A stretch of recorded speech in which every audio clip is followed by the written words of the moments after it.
कि दुश्मन हमें अटैक करे, दुश्मन के पास जो हथियार है हमें अटैक करने का, वो हथियार हमारे ऊपर काम ही ना करे, उस तरह से अपने को बदलने की क्षमता रखते हैं। इसको मैं समझाता हूँ आपको सिंपल भाषा में, म्यूटेशन क्या होता है। मान लीजिए आपके सामने भालू आ रहा है आपको हमला करने के लिए, तो भालू से लड़ने के लिए, बचने के लिए, मारने के लिए हथियार क्या, बंदूक से एम करेंगे, सामने आते मैं गोली छोड़ा दूंगा।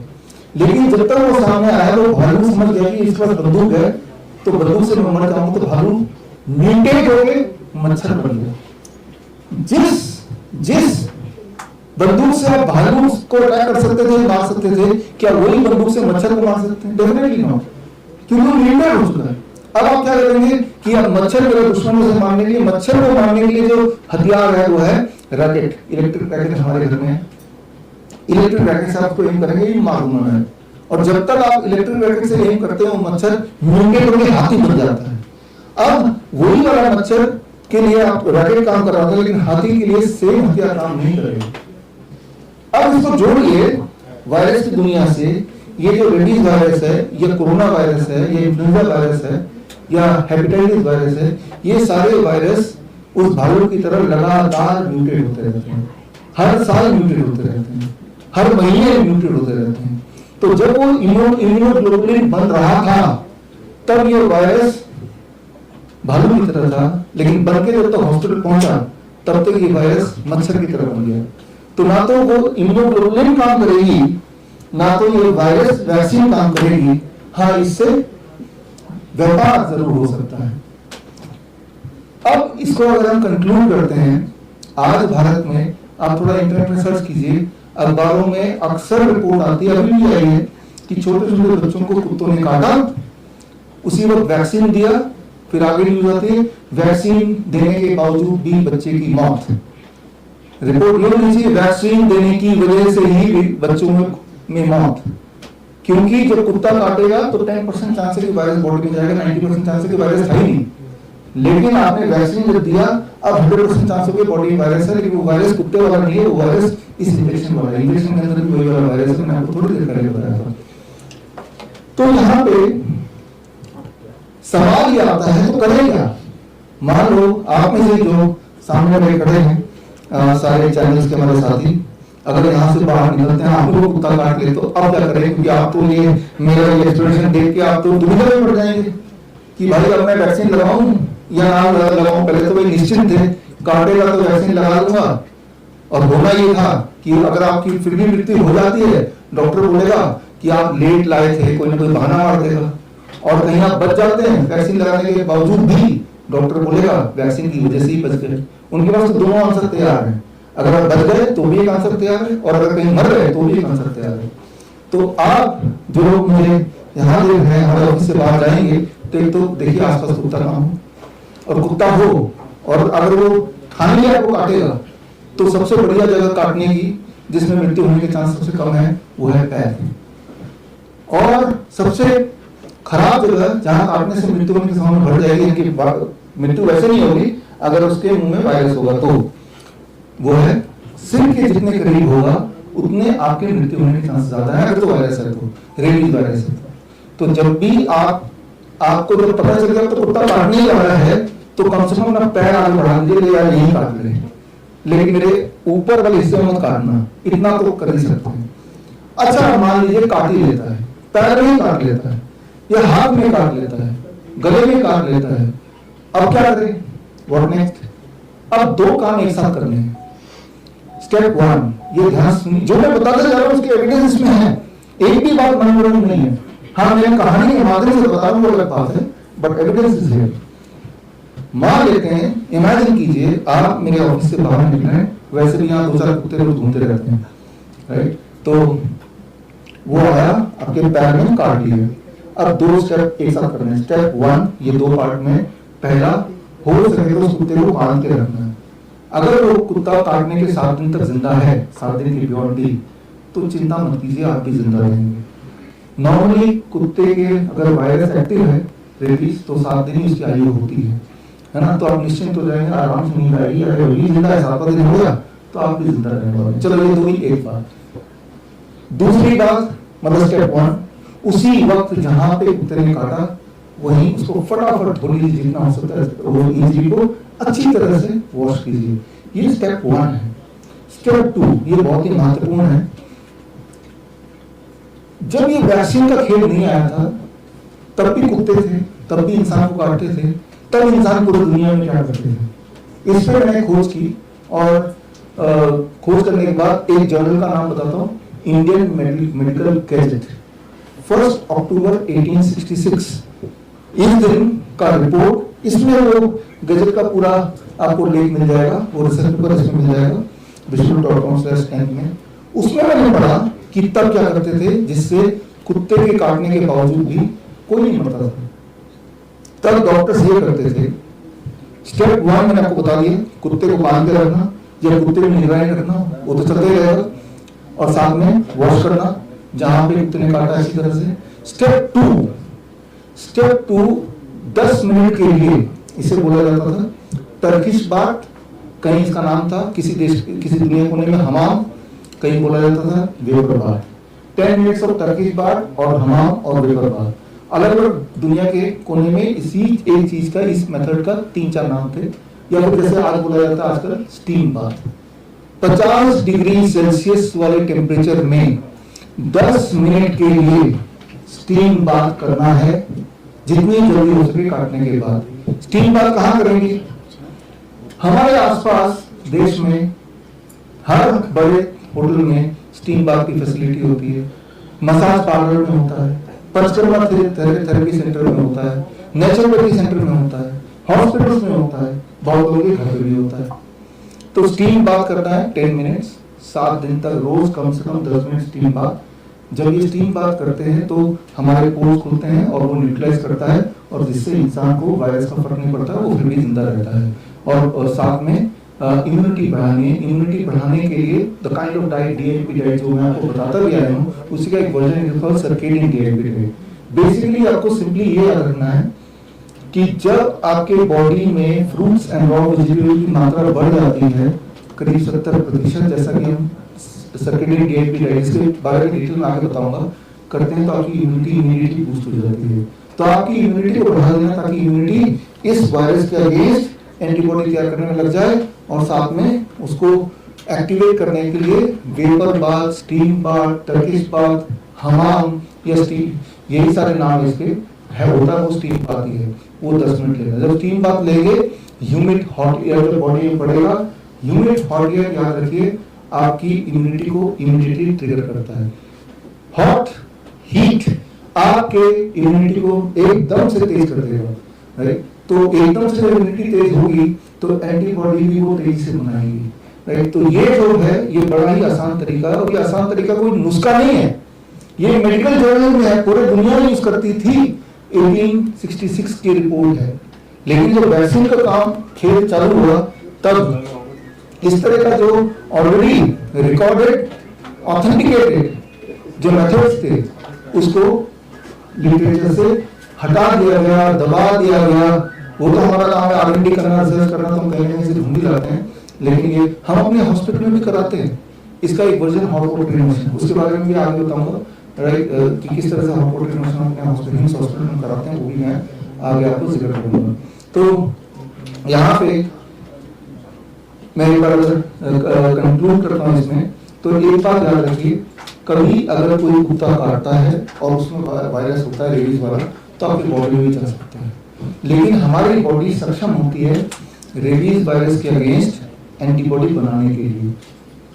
जिनको ऐसा लगता है कि नहीं बॉडी सक्षम नहीं होती, तो ये इसके अंदर ये मेरे इस लिंक में रिसर्च पेपर दिया है, जिससे क्लियर हो जाएगा कि दुनिया में आज भी ऐसे जगह हैं जहाँ पे सड़कें नहीं पहुंची है, जहाँ पे इलेक्ट्रिसिटी नहीं पहुंची है, जहाँ पे इंटरनेट नहीं है, जहाँ पे हॉस्पिटल नहीं है, जैसे अमेज़न के जंगलें होती हैं जहाँ पे, तो वहाँ जाहिर सी बात है इंजेक्शन भी नहीं पहुंचा होगा, लेकिन वहाँ पे भी कुत्ते तो हैं और काटते भी होंगे।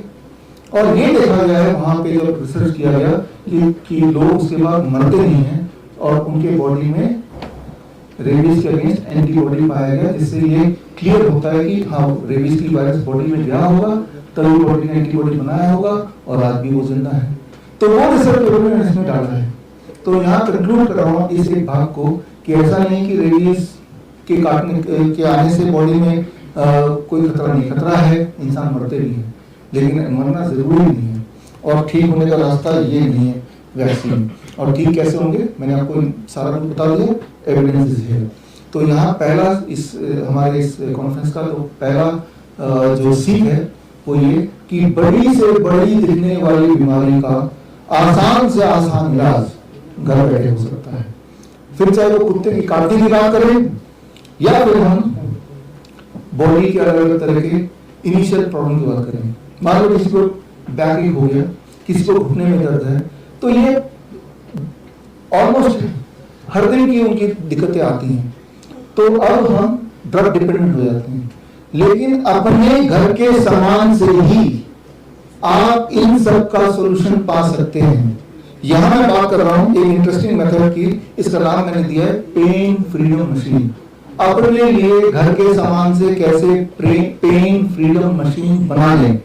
और अगर ऐसी कोई परिस्थिति आ जाए जब आपको सीवियर पेन है, मान लो अगर मैं इसको लेता हूँ कि घुटने में पेन है, बैक में पेन है, चेस्ट में पेन है, ऐसी जगह पेन होती है और आपको कोई परफॉर्मेंस करना है, आपको डांस करना है, आपको आपका कोई कार्यक्रम है, तो तब क्या करेंगे आप? नॉर्मली तब पेन किलर लोग ले लेते हैं, पर वो खतरनाक होता है, आपको पता ही है, उससे पेन किलर से कैंसर भी हो सकता है या हो भी जाता है। तो आपको बना लेना चाहिए घर की के सामान से पेन मशीन। तो चलो बनाते हैं पेन मशीन, बड़ा सिंपल है। फिर मैं बता रहा हूँ ये कोई मेरा आविष्कार नहीं, मैंने सिर्फ नामकरण किया है। ये सारा कुछ रिसर्च पेपर के आधार पे है और हम अपने हॉस्पिटल में भी अपने पेशेंट में यूज करते आए हैं। हमें लगा कि ये आपके लिए काम कर सकता है और वो भी फ्री में घर पे रहते हुए, और उसके रिसर्च पेपर भी मैंने इसी में डाल दिए, इसी क्रम में डाल दिए जिस क्रम में मेरा लेक्चर आगे बढ़ रहा है। तो खैर यहाँ पे हम बात कर रहे हैं पेन मशीन की। तो आप सबके घर में ये हेयर ड्रायर तो है ही है, इसको और जहां भी आपको पेन हो तो एक प्रिंसिपल याद रखिए, हीट से पेन कम होता है।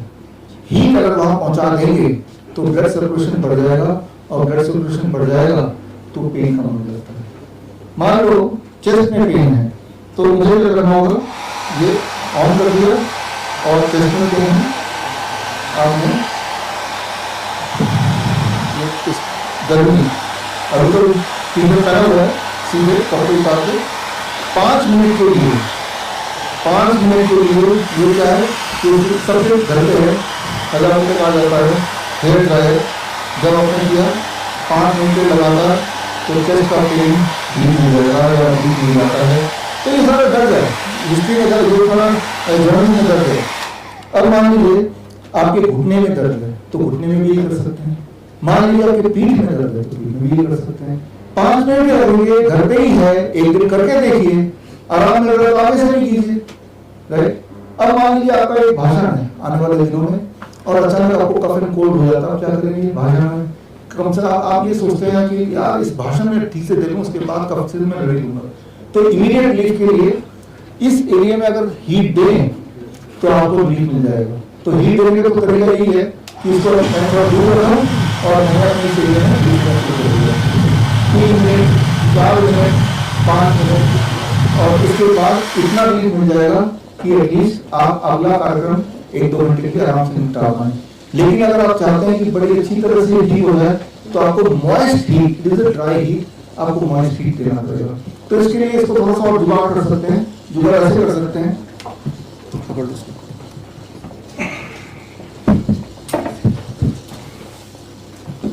इसको ये जो आप देख रहे हैं यहाँ पे, ये तो आप समझ ही रहे होंगे, स्टीमर है छोटा सा और इसके अंदर पानी है और ये नीम का तेल है।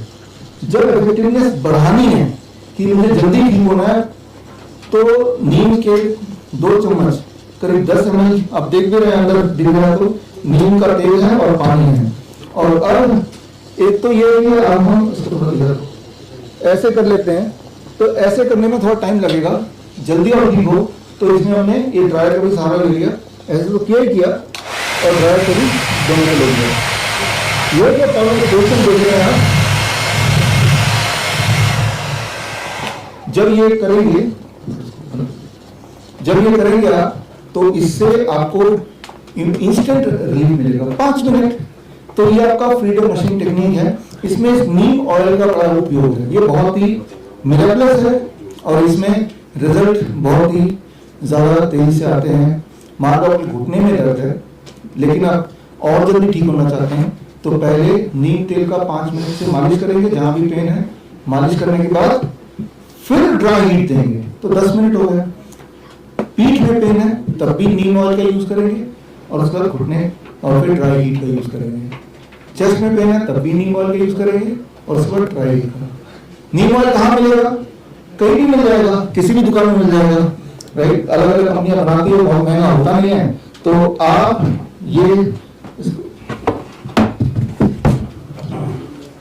ये जो सेटअप मैंने आपको दिखाया, इसमें लगभग 1,500 की खरीदना होगा। नीम ऑयल 100-150 रुपए का है, ये खरीद लीजिए कहीं से। और ये भी आपके घर में होगा तो ये 200 रुपए का आता है, ये भी खरीद लीजिए। तो आपके लिए आपने देखा कि और ये सारा एविडेंस बेस्ड है, ये कोई मेरा बताया टेक्निक नहीं है, एविडेंस बेस्ड है। एविडेंस मैंने इसमें डाल दिया है, all the evidences are here. तो खैर ये हुई एक बात कि छोटे मोटे पेन कफ कोल्ड में हम कैसे टेम्पररी बेसिस पे आराम पाएं। अब बीमारी को थोड़ा बढ़ाते जाते हैं कि अगर बीमारी और ज्यादा भयंकर हो जाए तब हम घर पे क्या करेंगे, उसकी छोटी सी ट्रेनिंग मैं अभी देने वाला हूँ। तो उसके लिए बीमारियों के 3 मुख्य स्टेज हैं। पहला स्टेज बीमारी का पहला स्टेज है जिसमें डायबिटीज है, बीपी हो गया, जो नया हो गया बीपी, नया डायबिटीज या मोटापन या फिर स्लीपलेसनेस, नींद नहीं आती, इंसोम्निया या पूरे दिन टायर्डनेस लगता रहता है या बॉडी में थोड़ा बहुत दर्द करता रहता है या कॉन्स्टिपेशन होता रहता है या इंडाइजेशन होता है या एसिडिटी होती है या लो एपेटाइट रहता है, खाने की इच्छा नहीं करती है। तो ये सारे साधारण इनिशियल बीमारी है। जब बीमारी का इंट्रोडक्शन आपसे हुआ है 20-25 साल में, 30 साल में, उससे पहले बीमारी का नाम निशान नहीं था। तो आपको इस तरह के अगर कुछ होता है, first stage of disease. First stage of disease जब होता है तो क्या करते हैं? पहला आप जब रोज ही देखते हैं थकान हो रही, रोज ही देखते हैं नींद नहीं आ रही, रोज ही देखते हैं कॉन्स्टिपेशन हो रहा है, एक दिन आप तय करते हैं कि भाई मैं डॉक्टर के पास जाता हूँ। तो डॉक्टर के पास पहुंचे, डॉक्टर क्या बोलेगा? राइट, बीमारी हुई, डॉक्टर के पास पहुंचे, डॉक्टर बोलेगा डायग्नोसिस लिख देगा, वो ब्लड शुगर चेक कराओ, ब्लड प्रेशर चेक कराओ, ब्लड रिपोर्ट लेके आओ, स्कूल चेक कराओ, ऐसे कुछ बोल के रिपोर्ट लिख देगा।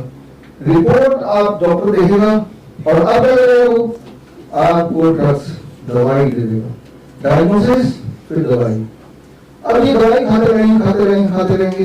क्या ये दवाई खाने से, मेरा क्लियर सवाल, ये बीमारी ठीक हो जाएगी? जो बीमारियों के नाम लिए, क्या डायबिटीज ठीक हो जाएगा, बीपी ठीक हो जाएगा, मोटापन जो था वो खत्म हो जाएगा, कॉन्स्टिपेशन ठीक हो जाएगा, नींद नहीं आने की जो दिक्कत थी वो ठीक हो जाएगा, बॉडी का पेन ठीक हो जाएगा, थकान जो आती रहती थी ठीक हो जाएगा? एक भी चीज ठीक नहीं होगी, ये बीमारी अपनी जगह पे ही रहेगी।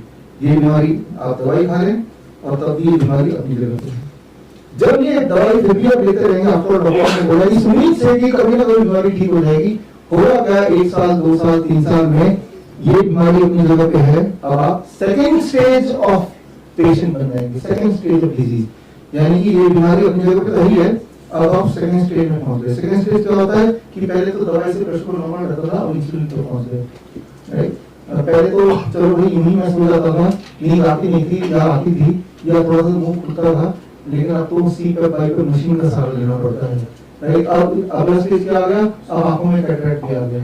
अब क्या आ गया? चेस्ट पेन होता है जब आप चलते हैं। अब क्या आ गया? लिवर से थोड़ा ठीक से काम नहीं करता, यूरिन डार्क यूरिन आता है। अब क्या होगा कि चलते फिरते पैरों में सूजन दिखाई देने लगती है। अब क्या होगा? साथ में सेकंड स्टेज में वेरिकोस वेन्स भी आ गया। तो इस तरह से स्टूल में ब्लीडिंग आने लगी, तो यानी कि और थकान जो पहले थी वो और बढ़ गई, पेन और बढ़ गया। तो आप सेकेंड स्टेज ऑफ डिजीज में आ गए, दवाई वही चल रही है, लेकिन अब क्या करेंगे आप? अरे वही करेंगे ना जो पहले क्या था, हम डॉक्टर के पास जाएंगे, सीधा डॉक्टर के पास पहुंचे। अच्छा डॉक्टर क्या करेगा? डॉक्टर बोलेगा डायग्नोसिस करना पड़ेगा। डॉक्टर फिर लिस्ट बनाएगा डायग्नोसिस की कि भाई आप ऐसे करो, एलएफटी करा दो, केएफटी करा दो, इस तरह की लगे, एक्सरे कर लो, अल्ट्रासाउंड कर लो, ऐसे डॉक्टर टेस्ट कर लो, ईसीजी कर लो, ऐसे खूब सारे डायग्नोस्टिक बताएगा। आपने डॉक्टर के कहने पे डायग्नोस्टिक कर लिया, अब क्या होगा? वो डायग्नोस्टिक की बेसिस पे डॉक्टर और दवाई बढ़ा देगा, तो आप और दवाई लेके आ गए घर वापस, इस उम्मीद से कि ये जो बीमारी थी अब ये तो ठीक हो ही जाएगा कभी ना कभी। अब ये बीमारी ठीक होगी क्या? क्या आपको लगता है इंसुलिन छूट जाएगी? किसी की छूटी है? क्या आपको लगता है सीटो मशीन की डिपेंडेंसी छूट जाएगी? किसी की छूटी है? क्या आपको लगता है कि भाई वो तो पैरों की सूजन चली जाएगी अब इस दवाई से? क्या आपको लगता है उसका स्टूल में ब्लीडिंग खत्म हो जाएगा इस दवाई से? क्या आपको लगता है उसका चेस्ट पेन खत्म हो जाएगा ये वही डायग्नोस्टिस के बेसिस पे इंटरवेंशन से? ऐसा कभी हुआ नहीं, लेकिन फिर भी डॉक्टर ने बताया दवाई आप ले रहे हैं इस उम्मीद से कि ये बीमारी ठीक हो जाएगी। ये वाली छोटी बीमारी बड़ी बीमारी बनेगी, खाते रहेंगे 3 साल 4 साल 5 साल 10 साल, लेकिन धीरे धीरे ये बीमारी अब 3rd स्टेज में पहुंच गई, यानी कि सीवियर स्टेज में पहुंच गई। सीवियर स्टेज क्या होता है कि अब आंखों में ग्लूकोमा हो गया, अब अचानक कभी सीजर होने लगे, फेंट होने लगे, ये है 3rd स्टेज। चक्कर आने लगे, ये है 3rd स्टेज। एक्सट्रीम कमजोरी आ गई, अब डायलिसिस डिपेंडेंट हो गए, व्हील चेयर पे आ गए, पैरालिसिस हो गया, तो ये 3rd स्टेज। ब्लड ट्रांसफ्यूजन की जरूरत पड़ने लगी, ये 3rd स्टेज। इतना कमजोर हो गए कि उठ ही नहीं पाते, ये फाइनल स्टेज 3rd स्टेज। तो इस तरह से बीमारियां और बढ़ गई, दवाइयां बढ़ गई, बीमारियां बढ़ गई। तो इतनी बीमार पड़ गए तो अब क्या करेंगे? अरे वो वही करेंगे ना जो पहले किया था, डॉक्टर वाले जाएंगे, डॉक्टर क्या करेगा? अरे वही करेगा जो पहले किया था, डायग्नोस्टिक लिख देगा, और डायग्नोस्टिक लिखने के बाद क्या होगा? अरे वही होगा ना डायग्नोस्टिक की बेसिस जो पहले हुआ था, और खूब सारी चीजें इंक्लूड हो जाएंगी। वो डायलिसिस की फ्रीक्वेंसी डॉक्टर बढ़ा देगा, कीमोथेरेपी सजेस्ट कर देगा, 2-4 बायोप्सी और कर लेगा, तो यही चलेगा। तो जब ये चलेगा और ये चलता रहेगा, क्या ये बीमारी ठीक होगी जो 3rd स्टेज वाली? क्या किसी की ठीक हुई है आज तक? नहीं होगी। अब क्या होगा कि इन सारे चक्करों से आप पूरी तरह आजाद होने वाले हैं, क्योंकि अब सीधे आप हॉस्पिटल के अंदर ही भर्ती होने वाले हैं। मतलब हालत ये है ही नहीं कि घर पे घुस हो जाए, अब ये उम्मीद से कि अब ये इंसान जो है ना बच ही जाएगा, तो हॉस्पिटल के अंदर ही आ गए। यानी कि बीमारी, डायग्नोसिस एंड डिजीज आपके इर्द गिर्द ही आ गया, राइट, क्लोज आ गया। क्या आपको लगता है यहाँ पे वो ठीक हो सकता है? आप जो लोग मुझे सुन रहे हैं, एक भी ऐसा पेशेंट आप दे दो, एक भी ऐसा पेशेंट एलोपैथी में जो गया था, वो किसी भी एक साइकिल से बाहर निकल के आ गया, 1st स्टेज से बाहर निकला हो, 2nd स्टेज से बाहर निकला हो, 3rd स्टेज से बाहर निकला हो, ये तभी बाहर निकल सकता है वो पेशेंट। मुक्ति तभी मिलेगी जब उसका सारा माल या उसकी जान खत्म ना हो जाए, तब तक वो ट्रैप में रहेगा। इसे मैं बोलता हूँ द हॉस्पिटल ट्रैप। जो आज ये जो हमारी नई किताब है, अब ये चूहादानी आप देख ही रहे हैं। चूहादानी में एक चूहा जब जाता है अंदर तो देखता है कि जो मेरे लिए कुछ खाने का कुछ है, उसे क्या लगता है? उसे लगता है कि कोई भले इंसान ने मेरे खाने का बंदोबस्त किया, ये सोच जाता है वो, राइट, कि भाई कुछ खाना मिल जाएगा। अंदर जाता है, खाना मिल भी जाता है, वो खाने लगता है, राइट। लेकिन जब खाना अंदर खत्म हो जाता है, ध्यान जो जाता है, तब वो देखता है कि मैं तो बंदर बन गया, मैं तो ट्रैप्ड हो गया हूँ, राइट। वो खाना जो था वो चूहे के खाने के पर्पस से नहीं था, लेकिन उस चूहे को पकड़ने के पर्पस से था। तो जो डॉक्टर आपको डायग्नोसिस बोलते हैं, वो डायग्नोसिस आपको ठीक करने के पर्पस से नहीं है, इस ट्रैप में फंसाने के पर्पस से है। मुझे पता है कि इस वक्त आपके दिमाग में चल रहा होगा, जो लोग मुझे देख रहे हैं, सुन रहे हैं, कि भाई ये तो बिल्कुल कॉन्ट्रडिक्शन है, राइट। कई लोग आहत भी हो रहे होंगे, खासतौर पर जो डॉक्टर है और मुझे सुन रहे हैं, लेकिन सत्य यही है। अगर आपको विश्वास नहीं आए तो फिर इसका एग्जाम भी मैंने कर दिया। वो एग्जाम ये कि ये किताब में जो 30-31 मई को मैं रिलीज करूंगा, इस किताब में एक उदाहरण पूरे एविडेंस के साथ इसमें होगा, जिससे ये साबित हो जाएगा, पता चल जाएगा कि ये जो मैं बता रहा हूँ यही सत्य है कि hospital trap, diagnosis, drugs, diseases, फिर डायग्नोसिस, फिर ड्रग्स, फिर डिजीजेस, और ये साइकिल करते करते एक दिन आएगा जब या तो सारा माल खत्म हो गया या आपकी जान चलेगी। तो अब आपका सवाल होगा करें क्या, how to get rid of the trap, इस ट्रैप से बाहर कैसे आए, ये आपका एक और सवाल होगा। तो जो कि मुख्य मुद्दा ये आज का कि इस ट्रैप से कैसे बाहर आए, इसी पे हम बात करने वाले हैं, how to come out of the trap. ये सबसे महत्वपूर्ण पार्ट है इस ट्रेनिंग का। इस ट्रेनिंग को जो आपको घर पे काम आएगा, राइट। तो दोबारा से हम इसको ठीक से रख देते हैं। अगर आप स्टेज 1 मतलब पेशेंट है, स्टेज 1 में है, स्टेज 2 में है या स्टेज 3 में है या फिर हॉस्पिटल के अंदर ही क्यों ना है, किसी भी स्टेज में ये पॉसिबल है इस ट्रैप से पूरी तरह से बाहर निकलने का। हमारे पेशेंट जो मेरे पास आते हैं, हमारे पूरे देश में 500 से अधिक doctor BRC clinic at the rate home है देश विदेश में, तो वहाँ के पेशेंट्स ट्रैप से बाहर निकलते हैं। अधिकतर पेशेंट तभी आते हैं जो वो थर्ड स्टेज में होते हैं या हॉस्पिटल में पहुंच ही गए होते हैं, उसके बावजूद भी वो आराम से इससे बाहर निकल पाते हैं। तो क्या कैसे निकलते हैं, जरूरी नहीं कि आपको मेरे पास आना है, मेरे हॉस्पिटल जाना है, मेरे doctor BRC clinic at the rate home में जाना है, लेकिन यही मेथड आप सीखिए। अभी मैं अभी सिखाने वाला हूँ, आप घर पे कीजिए और आप आसानी से इस ट्रैप से बच सकते हैं। इसकी शुरुआत मैं करता हूँ एक उदाहरण से। अभी आम का सीजन है, अभी मैंगो सीजन है, और जो लोग डायबिटीज के पेशेंट हैं, किडनी के पेशेंट हैं, उनको या लिवर के पेशेंट हैं, उनको डॉक्टर ने क्या बोला है, सालों साल से क्या बोलता है, आम को खाने की बात तो दूर, अगर आपने सोच भी लिया कि आम खाना है तो उससे कोलेस्ट्रॉल बढ़ जाएगा। हो गया रहा है कि जो डायबिटीज के पेशेंट है, जो इंसुलिन डिपेंडेंट पेशेंट है, आम के सीजन में तरस के रह जाते हैं, आम की तरफ देखते भी नहीं है, क्योंकि डॉक्टर ने बोला कि आम खाएंगे तो ब्लड शुगर बढ़ जाएगा, मर जाएंगे आप। क्या ये सत्य है? अगर कोई पेशेंट सोचे, देखो मैं 15 साल से आम नहीं खा रहा हूँ, तब भी मेरी इंसुलिन नहीं छूटी, मेरा इंसुलिन बढ़ता जा रहा है, ब्लड शुगर बढ़ता जा रहा है, तो अब मैं डॉक्टर की एक भी बात नहीं मानूंगा, मैं पूरे दिन आम खाऊंगा। नाश्ते में आम 1 किलो, लंच में आम 2 किलो, डिनर में आम 1 किलो, कुछ और नहीं खाऊंगा। अगर कोई पेशेंट, डायबिटीज का पेशेंट या कोई इंसान जो मोटा है, जिसकी बीपी ज्यादा बढ़ी हुई है, जिसको चेस्ट पेन है, वो भी यही फैसला करता है कि आम के सीजन में मैं ब्रेकफास्ट, लंच, डिनर तीनों में आम ही खाऊंगा, कुछ भी और नहीं खाऊंगा। अगर ऐसा कोई फैसला करता है तो क्या होने वाला है इस बात को समझिए। तो पहले 24 घंटे से 48 आवर्स के अंदर ब्लड शुगर तेजी से नीचे आएगा, इंसुलिन को कम करना मजबूरी हो जाएगी, एंड मोस्ट लाइकली हफ्ते 10 दिन में इंसुलिन पूरा ही छूट जाएगा। यानी उसकी डायबिटीज छूट गई, उसकी इंसुलिन छूट गई, उसकी एनर्जी वापस आ गई, वो पूरे दिन फुर्तीला बन गया, और जो एसोसिएटेड और जो सिम्टम थे वो भी गायब होने लगे। अगर मोटा इंसान, बीपी का इंसान, हार्ट का इंसान यही फैसला करता है कि मैं आम खाऊंगा, आम खाऊंगा, आम खाऊंगा, तो उसका क्या होगा, तीसरे दिन के अंदर ही बीपी नीचे आने लगेगी, यानी कि बीपी की दवाई को कम करना मजबूरी हो जाएगी। थर्ड डे, 1 महीने के अंदर उसका वेट लगभग 10% नीचे आएगा, 10%। 1 महीने के अंदर उसका जो एंजाइना था वो काफी हद तक ठीक होने लगेगा। लेकिन वो मैं बोल रहा 1 महीने नहीं, 2-3 महीने में अगर ऐसा करता है तो उसका नॉर्मल बीएमआई और पूरी तरह से हेल्दी हो गया वो, और बीपी की दवाई तो तीसरे चौथे दिन में छूट गई थी, राइट, और एंजाइना तो 1 महीने में ही ठीक हो गया था, 1 महीने में थोड़ा दिन और लग जाएगा, लेकिन कम जरूर होगा, काफी कम होगा। तो आम नहीं है, आम खास है, आम फल नहीं है, आम दवा है। तो डॉक्टर क्यों बोलते हैं ये बात? अब डॉक्टर से पूछिए ना, डॉक्टर क्यों बोलते हैं, क्या उनका सबूत है?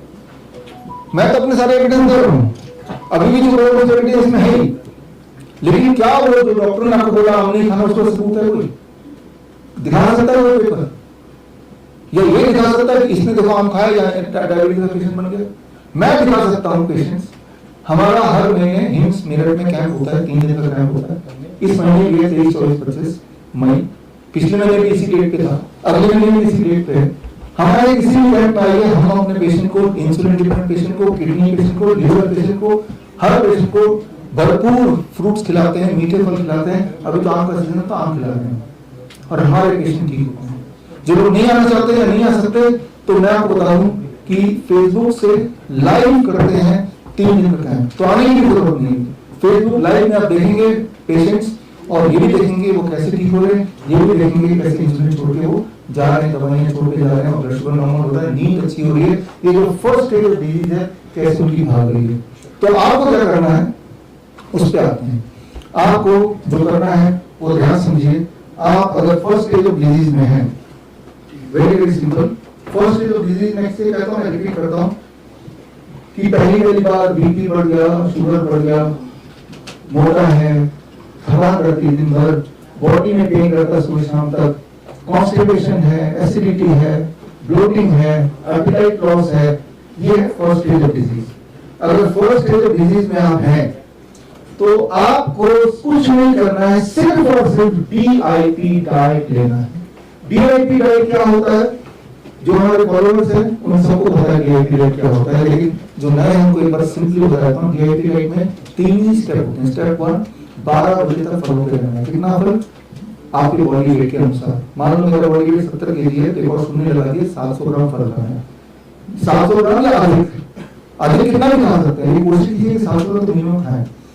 कौन सा फल? जो फल पसंद हो, जो आपका सीजन आप खाइए, लेकिन 2-3 तरह के 3-4 तरह के फल ले लीजिए और टोटल 700 ग्राम बना लिए मेरे हिसाब से, अगर मेरे बॉडी वेट के, और वो बिकम्स योर ब्रेकफास्ट। ब्रेकफास्ट में रोटी सब्जी, ब्रेड, नूडल, पास्ता, कुछ नहीं, पेट भर के फल, कम से कम इतना फल जो मैंने आपको कैलकुलेशन बताया। लंच में 2 प्लेट लेके बैठिए। Step 2, plate 1 end plate 2। Plate 2 में रोटी सब्जी दाल चावल सब कुछ रखना है, जो खाते हैं वो मैं मना नहीं कर रहा हूँ, वो खाना जरूर है, लेकिन उससे पहले प्लेट 1 जरूर खाना। प्लेट 1 में 3 से 4 तरह की कच्ची सब्जी रख दीजिए, टमाटर, खीरा, मूली, गाजर, ककड़ी, मटर, सलाद पत्ता, प्याज, लाल पीली हरी शिमला मिर्च, मटर, कई सारे ऐसी कच्ची सब्जियां जो इंसान कच्चा खा सकता है, स्टीम कर खा सकता है। और कितनी?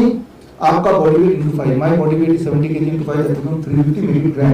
इतना मुझे प्लेट 1 पहले खाना है, और ये खाने के बाद जो अभी तक खाता है वेजिटेरियन खाना वो भी खाना है, और आपका एपिटाइट बढ़ जाएगा, आपकी मेटाबॉलिज्म रेट बढ़ जाएगा, आपकी खाने की इच्छा बढ़ जाएगी, आपका खाने की कैपेसिटी बढ़ जाएगी, तो खा पाएंगे आप। लंच में ये करना है, डिनर में ये करना है।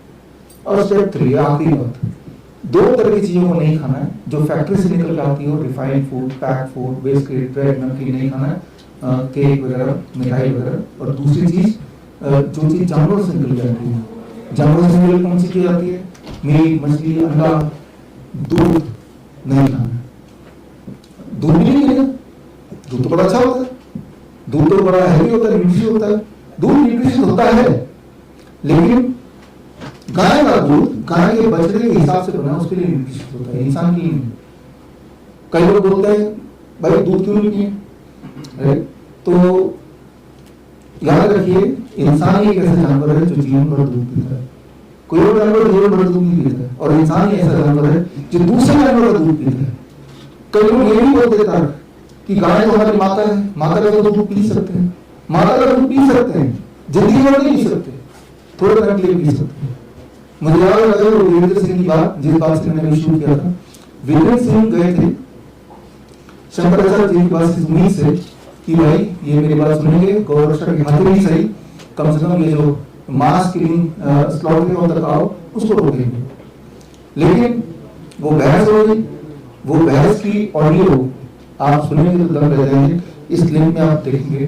तो जो ऐसा दिखा रहे हैं कि गौ रक्षक है, याद रखिए गौ रक्षा है तो गौ की रक्षा कीजिए, लेकिन उसका दूध निकाल के उससे बछड़े से छीन के पीने की जरूरत नहीं है।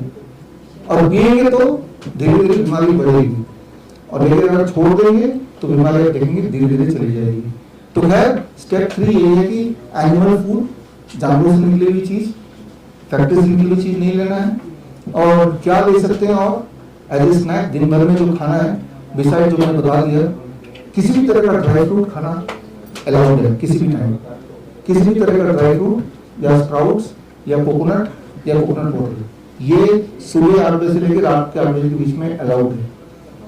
तो सुबह 8 बजे से रात के 8 बजे के बीच में खाना है, ब्रेकफास्ट, लंच, डिनर, लेकिन शाम के 8 बजे के बाद अगले सुबह 8 बजे तक कुछ नहीं खाना है। 12 घंटे ईटिंग टाइम, 12 घंटे फास्टिंग टाइम, ये है DIP डाइट। ये डाइट अगर आप करेंगे